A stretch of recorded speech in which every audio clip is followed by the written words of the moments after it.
Om Sahana Bhavatu Sahana Bhunaktu Sahaviryam Karavavahai Tejasvina Vaditamastu Ma Vidvishavahai. Om Shanti Shanti Shanti.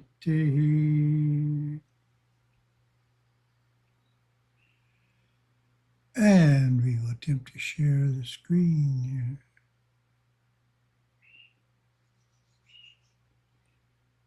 Here we go. We'll move this one here.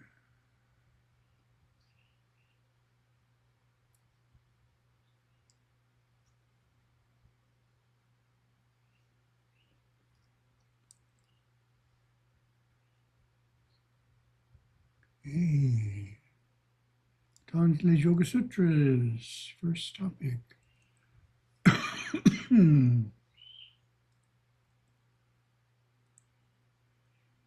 Chapter 3, Vibhuti.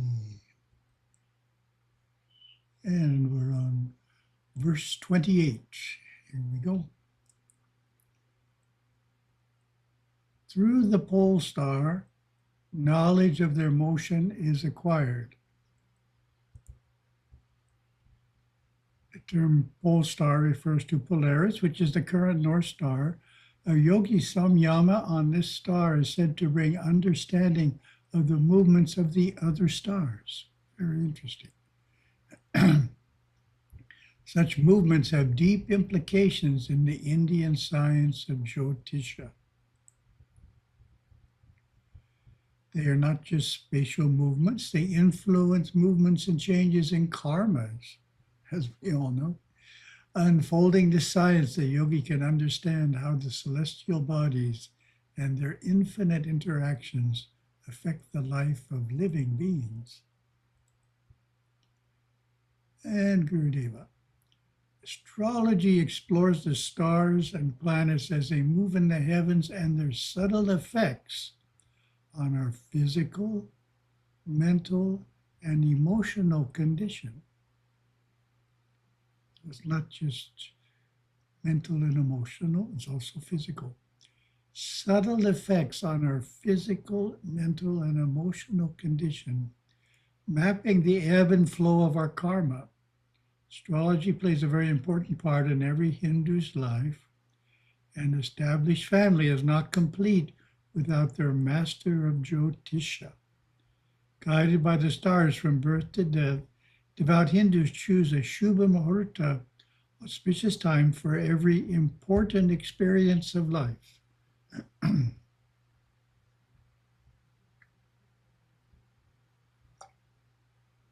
So notice it says important. It doesn't say every experience of life. It says every important experience of life. We can overdo astrology. It can paralyze you if you overdo it. So we need to take it into account for every important experience. Thinking of changing jobs, moving houses. Trustees are thinking of having a Kumbhabhishekam. So for really important events, we need to do it at the right astrological time. Verse 29. Through the navel chakra, knowledge of the body's constitution is acquired. Commentary. By taking the nerve plexus at the navel as the point of focused attention, knowledge can be gained of the physical body, its structure, functions, anatomy, and physiology. There is also the implication that the yogi unfolds deep understandings of the science of Ayurveda. He knows the body and its three doshas and knows he is not that body. It's always good to remember when the body has challenges. Fortunately, we're not the body. It's just something we live in. The solar plexus, says Gurudeva, is often called the sun center. It is the great balancer of all bodily functions. It contains the fire within the body. When the Manipura chakra sleeps, the subconscious begins to build. Very interesting statement. The individuals in this state appear to have no will of their own, nor would they dare to even think that they could think for themselves. But when the Manipura chakra begins to unfold, individual willpower asserts itself. This is not without its problems. And if the individual is a spiritual individual, the superconscious mind begins to work through this chakra, healing the past. The phrase I remember from the Master Course is, willpower needs to be encased in love. Otherwise, it's a bit too blunt. So you need to use it, but you have to soften it. You have to encase it in love.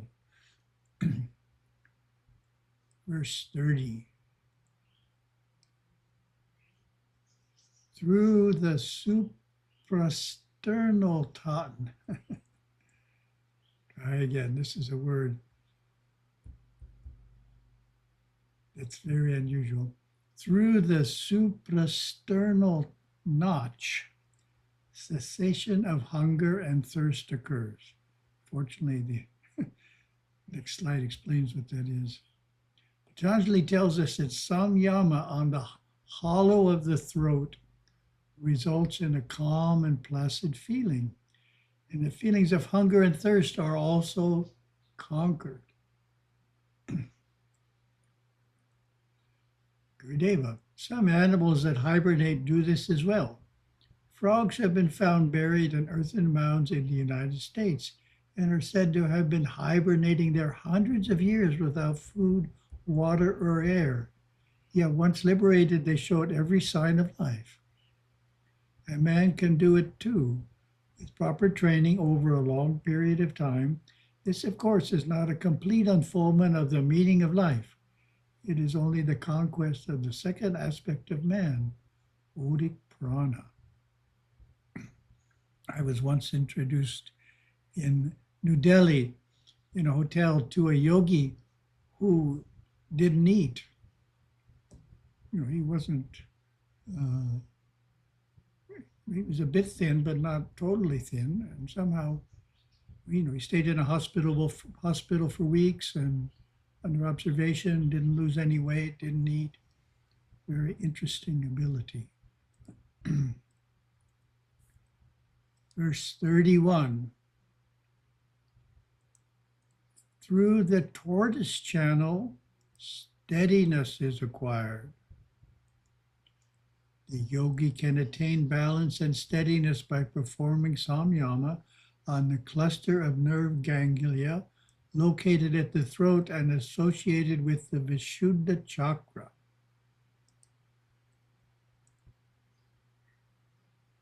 Control of bodily functions is achieved, perhaps the sage's subtle reference to pratyahara, the withdrawal of senses, often associated with the tortoise who withdraws his limbs into its shell.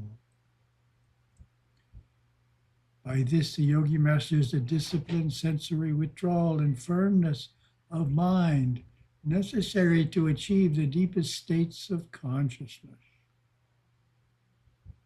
And Gurudeva. Universal or divine love is the faculty expressed by the next center, called the Visuddha chakra. This center is associated with the pharyngeal plexus in the throat and possesses 16 petals or attributes. Whereas the first two centers, meaning chakras, are predominantly odic force in nature, and the third and fourth are mixtures of odic force and a little actinic force. Visuddha is almost a purely actinic force structure. On a percentage scale, we could say that the energies here are 80% actinic and only 20% odic. Whenever people feel filled with inexpressible love and devotion to all mankind, all creatures large and small, they are vibrating within Visuddha. In this state, there is no consciousness of a physical body, no consciousness of being a person with emotions, no consciousness of thoughts.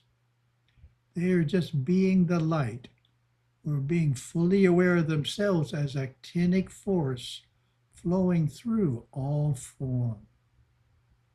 That's a nice experience. Being actinic force flowing through all form.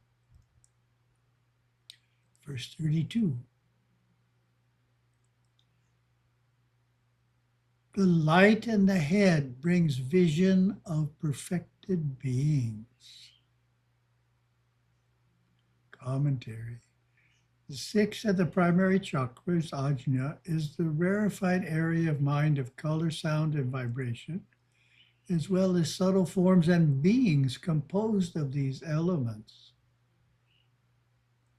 By performing Samyama on the intense inner light in the head, the yogi gains access to other worlds and ultimately to union with the divine.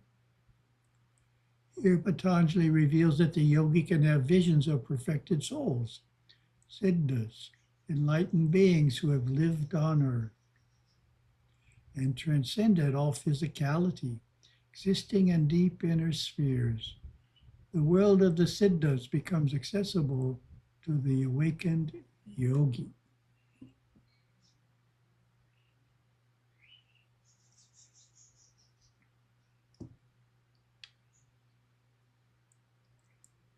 And Gurudeva. It is a great new world of the mind that is entered into when first the clear white light dawns, birthing a new actinic race, immediately causing him to become the parent to his parents and forefathers.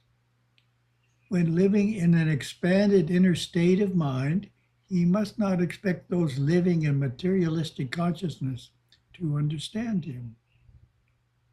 On this new path of the lonely one, wisdom must be invoked to cause him to be able to look through the eyes of those who believe the world is real and see and relate to that limited world in playing the game as if it were real, thus maintaining the harmony so necessary for future unfoldments. And a second quote from Gurudeva. Occasionally, in a cross-section of the inner mind, when light merges into transcendental form, the young aspirant may view the golden actinic face of a master peering into his, kindly and all-knowing. He is looking at his own great potential. So that's a very important line. He is looking at his own great potential. I noticed this concept in Yoga Swami satsangs, different parts of the world. Yoga Swami satsangs in Colombo, London. There's 3 groups in Toronto, Sydney, Australia, probably elsewhere too. Beautiful singing. Enayana Kadivita Nyenko Gurunathan. Really appreciate that Yoga Swami is a great soul. But they're not seeing that Yoga Swami's attainment is their own potential. They're seeing that Yoga Swami is always the one who's attained and they're always the one who hasn't attained. They're not seeing this. He is looking at his own great potential. So that's what we need to do when we think of a great guru, Siddhar. He is great, but that's my potential. I'm working toward that. Good point. As the clear white light becomes more of a friend to his external mind than an experience or vision, and can be basked in during contemplative periods of the day, the nourishment to the entirety of the nerve system as ambrosia bursts forth from the crown chakra, 1 chakra up, This is identified inadequately as the peace that passeth understanding. For he who reaches this state can never seem to explain it. Verse 33. Or by intuition, everything is known. Commentary. Intuition is regarded as a preliminary stage of omniscience and is the yogi's doorway into knowledge of all kinds and all dimensions. All of the previously discussed forms of knowing are limited, but direct cognition of existence brings the fullness of knowing of, remarkably, everything. In this state, the yogi can see what seems impossible to the mind, everything, all existence in a glance. And Gurudeva. Mystics never demean or belittle intellectual reasoning. The intellect is not bad. It is good and necessary when used correctly. So that's very important. In cognizant ability, it says the intellect is the greatest barrier to superconscious. So it can be a barrier or it can be a tool. So it's like a computer. A mature person uses a computer to achieve a task, and when that task is done, they stop using the computer.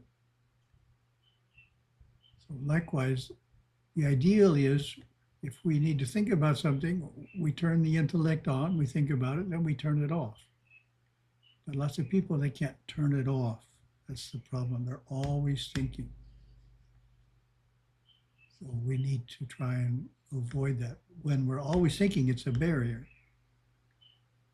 When we can turn it on and off, it's a useful tool. But they also do not elevate the intellect too highly, knowing it is not the whole mind. It is only one phase of the mind. Instinctive, intellectual, and intuitive phases define the whole of the mind. We often use the terms unfolding intuitive faculties and developing intuition in an effort to encourage an individual on the path to work within himself in subduing his intellect so that he can actually observe the already functioning totality of his intuitive mind. So that's what I was saying in another way. Need to turn the intellect off, subdue it, and then what do we see? We see the functioning of the intuitive mind, which is there, it's just covered up by the intellect. When the superconscious pushes the desired knowledge through the subconscious, that is as close as the superconscious can come to time and space. Closeness of the superconscious to the external world of time and space is through the subconscious and/or intuitive flashes penetrating the conscious mind. The superconscious knows about time and space, but is not in time and space, as are the other four states of mind. Very profound, lots of great knowledge in that quote. Verse 34, from the heart, knowledge of the mind arises. The heart plexus is the center of cognition. Knowledge reached through intuitive superconscious faculties rather than through the intellect.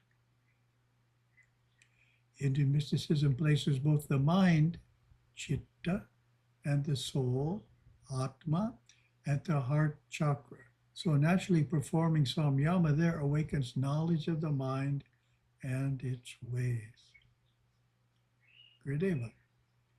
Visualize within yourself a lotus. Have you ever seen a lotus flower? I am sure you have.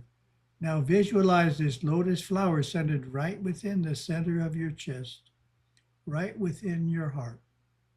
You have read in the Hindu scriptures that the self-God dwells in the lotus within the heart. Let's think about that. We all know what the heart is, and we know what happens when the heart stops. Try to mentally feel and see the heart as a lotus flower right within you. With within the center of the lotus, try to see a small light. Doubtless you have read in the Hindu scriptures that the self-God within the heart looks like a brilliant light about the size of your thumb, just a small light. This light we shall call an emanation of your effulgent being. We could also call it your atomic power, the power that motivates, permeates, makes the mind self-luminous. It is dwelling right within you. The self-God is deeper than that, meaning it's not the light. The lotus is within the heart, and the self-God dwells deep within that lotus of light.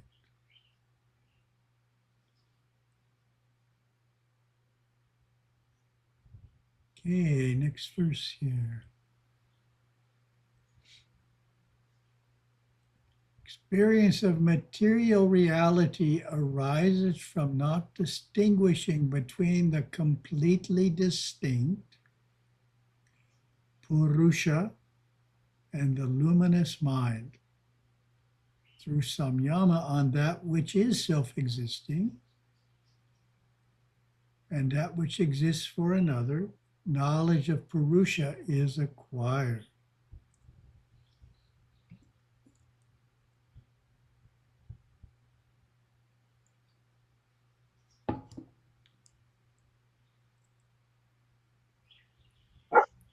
This sutra highlights the fundamental error of identifying the innermost self, Purusha, with the luminous mind, Sattva. This identification underpins the experience of material reality. Or when awareness thinks it's consciousness, that's what Gurudeva's terminology. That makes the consciousness real. As the yogi focuses on the difference between the two, he unravels the knot which ties the self to the mind, and this gives him true knowledge of Purusha, basically untangling the two and allowing Purusha to be known in its self-existent purity. Awareness aware of itself. Gurudeva, after you realize the self, you see the mind for what it is, a self-created principle. That is the mind ever creating itself. The mind is form, ever creating form, preserving form, creating new forms and destroying old forms. That is the mind, the illusion, the great unreality. Part of you that in your thinking mind you dare to think is real. What gives the mind that power? Does the mind have power if it is unreal? What difference whether it has power or hasn't power, or the very words that I'm saying when the self exists because of itself? You could live in the dream and become disturbed by it, or you can seek and desire with a burning desire to cognize reality and be blissful because of it. Man's destiny leads him back to himself. Man's destiny leads him into the cognition of his own being, leads him further into the realization of his true being. They say you must step onto the spiritual path to realize the self. You only step on the spiritual path when you and you alone are ready, when what appears real to you loses its appearance of reality. Then and only then are you able to detach yourself enough to seek to find a new and permanent reality. 36. From that arises intuitive perception, heightened hearing, touch, vision, taste, and smell. Commentary. From that refers back to meditating on the difference between Purusha and Sattva, that luminous buddhi, as discussed in the previous sutra. With knowledge of Purusha comes the natural awakening of the subtle senses. This gives rise to a world not known by most. A world in which the senses are pure and enhanced, sounds are extraordinarily clear, feelings are intense, sight reveals the divine in all things.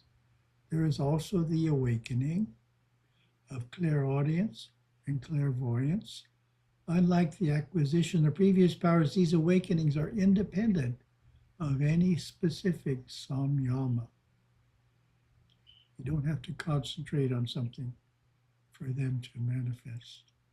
Gurdeva, my devotees may spontaneously experience, but do not practice, clairvoyance, clairaudience, astral projection, lucid dreaming, trance mediumship, mind reading, fortune telling, magic, or other distracting occult arts. So sometimes they manifest, but if you get too focused on them, then it's a side track.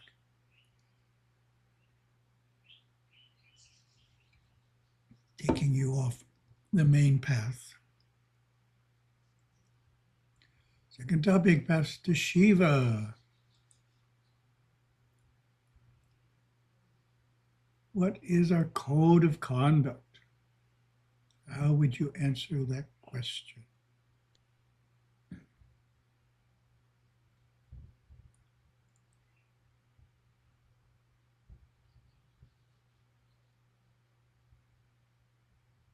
The Yamas and Niyamas are the Hindu code of conduct.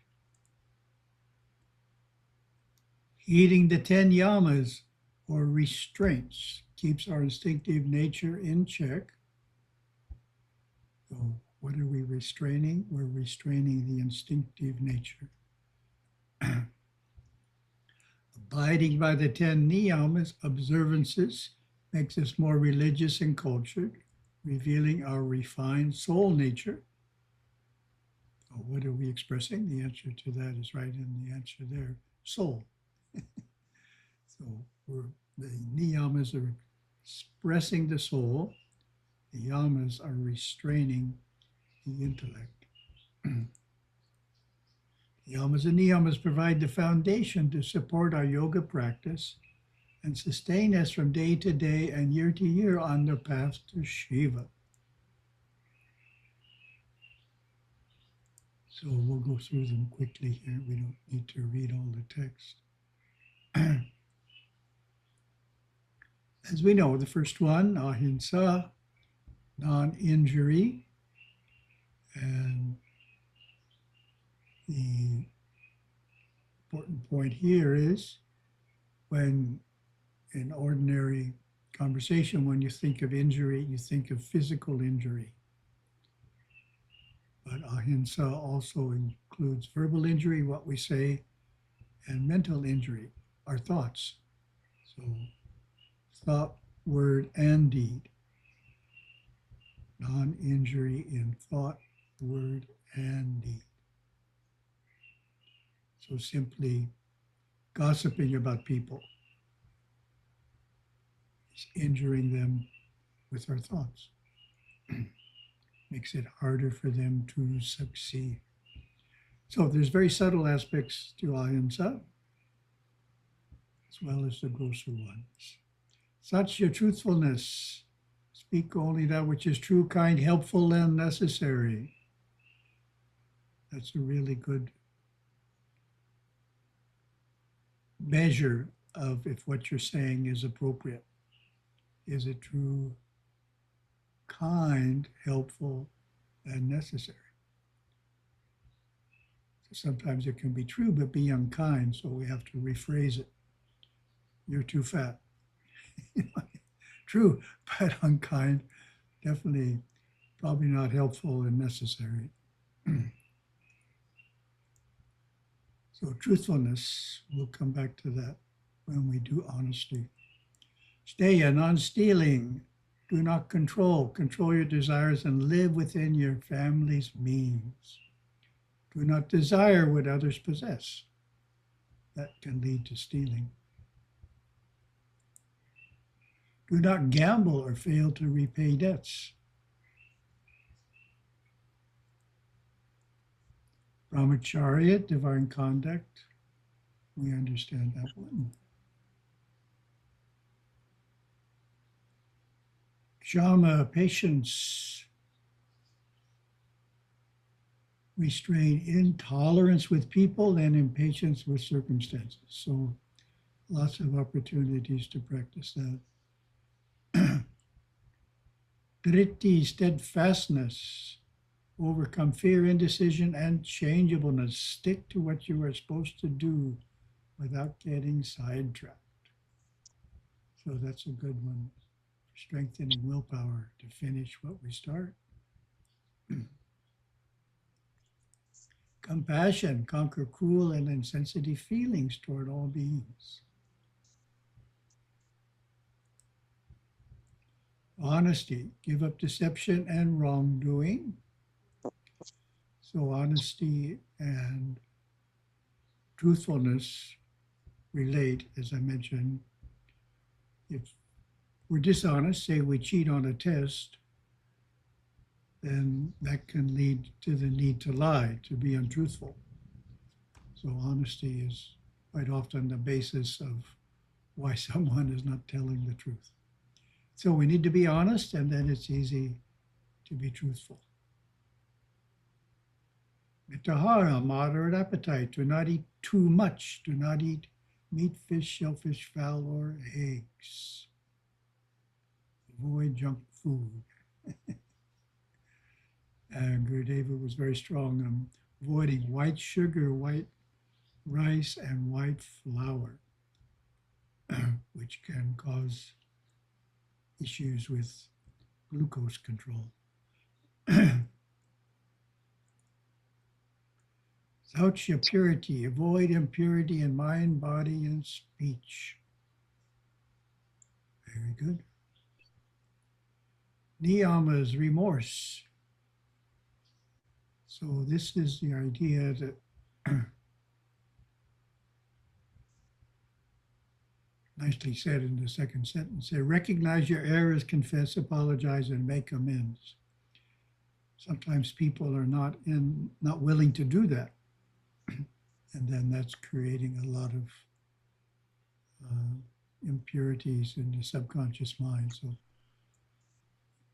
the niyamas are helping us clear out the subconscious mind, and feeling remorse for errors, confessing them, apologizing, making amends is an important part of that process. Contentment, santosha. Seek joy and serenity in life. So to find joy and serenity in life, we have to be living the yamas. We have to have the instinctive mind pretty much under control. Otherwise, we won't be able to experience contentment. Giving, tithe and donate to temples, ashrams, and spiritual organizations. So giving is very important. Balances out acquiring possessions. We acquire possessions without giving some away, it creates impurity. So we need to share our wealth, our time, and talents. Faith, believe firmly in God, gods, and Guru, and your path to enlightenment. So as we know, faith starts with accepting something without experiencing it, but in Hinduism, eventually the goal is to experience everything we accepted originally without experiencing.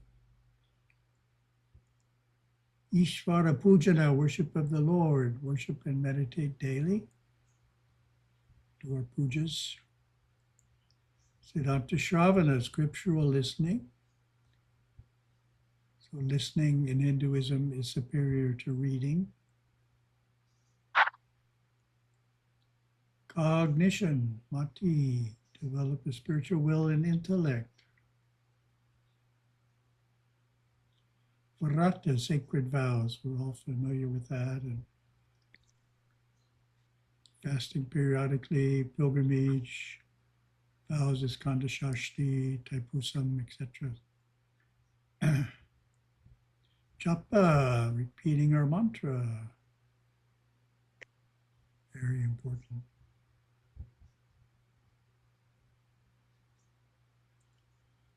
And the last one, tapas, tavam, intamo. Practice from time to time austerity, serious disciplines, penance, and sacrifice. Tone for misdeeds through penance, such as 108 prostrations or fasting. Perform self-denial, giving up cherished possessions, money, or time. So this is an important one.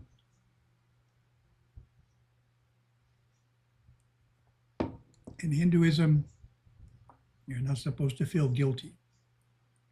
You did something wrong, you're not supposed to feel guilty. Some religions you're supposed to feel guilty. Hinduism, if you feel guilty, it means you haven't compensated for what you did wrong. So one of the ways of compensating for what we've done wrong is tapas. We apologize to the deity and do some hardship and get rid of the sense of guilt. Don't want to feel guilty.